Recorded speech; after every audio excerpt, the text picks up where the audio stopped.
پورا واقعہ میرا بتانے کا مقصد صرف اتنا ہے کہ سعید ابن جبیر نے اپنے آپ کو قتل کروا لیا، لیکن اپنے آپ کو بچا کر ان دونوں مسلمان پولیس والوں کی جان کو خطرے میں نہیں ڈالا۔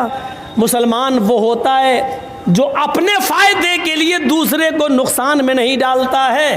یہ سعید ابن جبیر کے واقعے سے ہمیں عبرت ملتی ہے۔